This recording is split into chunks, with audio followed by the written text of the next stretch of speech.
Okay, here's the fast version of what you're about to learn. Model your panel backdrops in Blender or Daz, whatever's faster for you, and make as many instances as you want to have layers parallaxing. Jump into your image editor and create your very landscape images that will go onto these panels. All PNGs, one color, one see-through mask.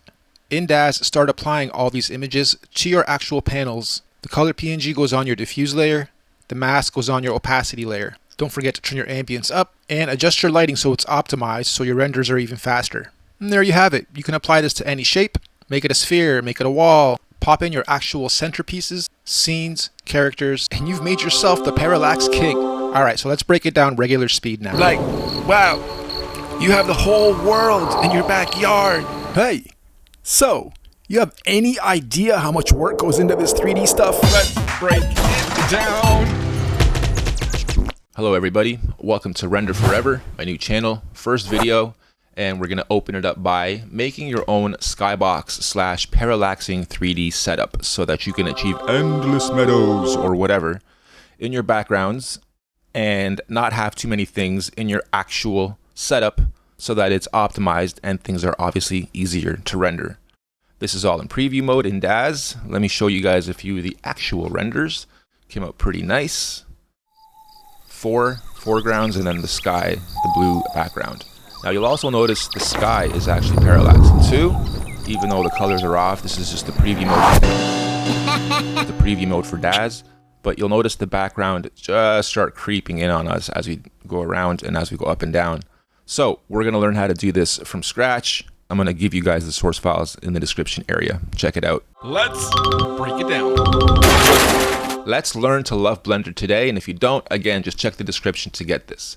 So what you're looking at is basically a cylinder that has been chopped, booleaned out, meaning I just took this piece out and then deleted the top and bottom face and made 5 instances. So our foreground, our mid 1, mid 2, mid 3, and then sky. That's how this is pretty much set up. And everything's done in PNGs that are see-through with masks so that you can see through everything. Okay, so we export this out of Blender. Then I jump into Photoshop and create my actual panels. Now more flowers, more flowers, more flowers. And boom. Now let's take a look at this from a top view and see what's happening here. Okay, so this is how it looks once it's in Daz and everything is separated, grown, shrunken, and brought to your liking so that you can have as much parallaxing or as little parallaxing as you want. So keeping these two concepts in mind, you can shape any kind of backdrop for your set that you want. It doesn't have to be a semicircle. Maybe you just want to have it as a curved wall, or maybe a sphere. Let's go. Okay, so now we're in Daz and we go to import our SkyBox setup.dae that we exported from Blender. You'll find it in the description area. Now we're kind of set up and ready for the actual PNG files to come in here. Each PNG will have 2 versions of it, the full color and then the mask. First thing we'll do is on our diffuse color, click on this drop down and add your own PNG. And then we go down to our opacity strength, and this is where we add our mask that we made.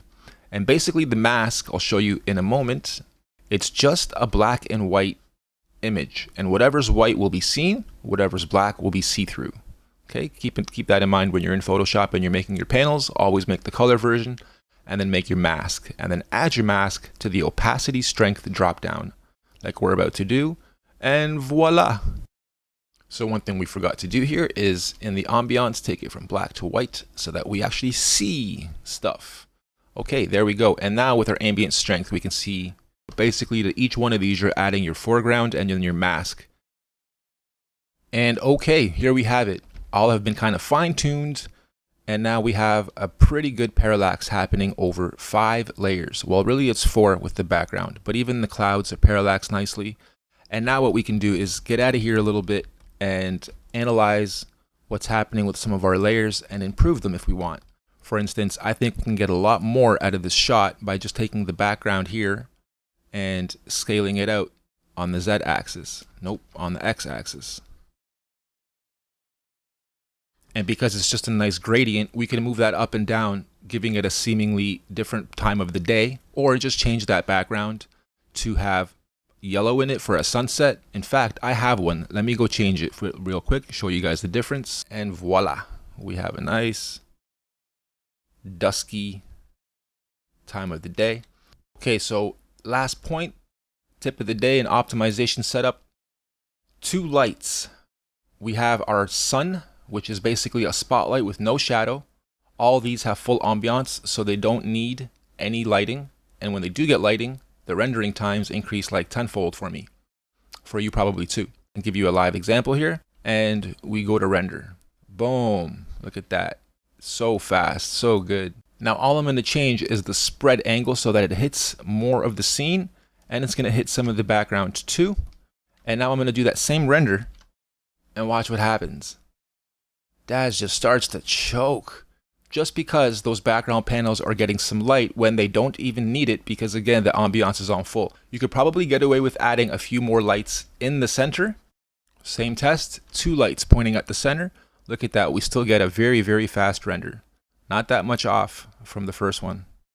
3 lights, 3 shadows.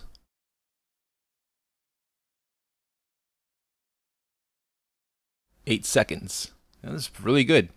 It's really, really good actually. So there you have it, guys. As long as you keep your lights in the center and you have your main sun, quote unquote, you should be good to go. One final note also, when you guys download all these files and open them, don't be surprised to see that there are no PNG or masks, because this is actually from a project and I won't exactly be giving them out. So you'll be making your own, or you can start compiling long landscape type shots to experiment with for yourselves. As a cool little bonus, I'm going to include the actual little terrain build here. You can import this into Daz, or I'll actually include the DUF file as well. Layer it or tile it and add some grass textures to it and start creating your own rolling hills. Also, just to give you guys a peek at how this all started, this is me building my little world in Blender here, capping out at polygon counts and vertices counts, importing into Daz and figuring, I gotta make some illusory effects here for the backgrounds, and I gotta start minimizing and optimizing this. So we went from this. This still would have needed its own backgrounds anyway, but I decided let's make a smaller set, just focus on this middle part here, make a separate file for it, and then start worrying and thinking about how am I going to parallax the backgrounds and what's the process for that. Can I do it from scratch versus buying yet another 360 world or whatever and trying to plug all my stuff into there.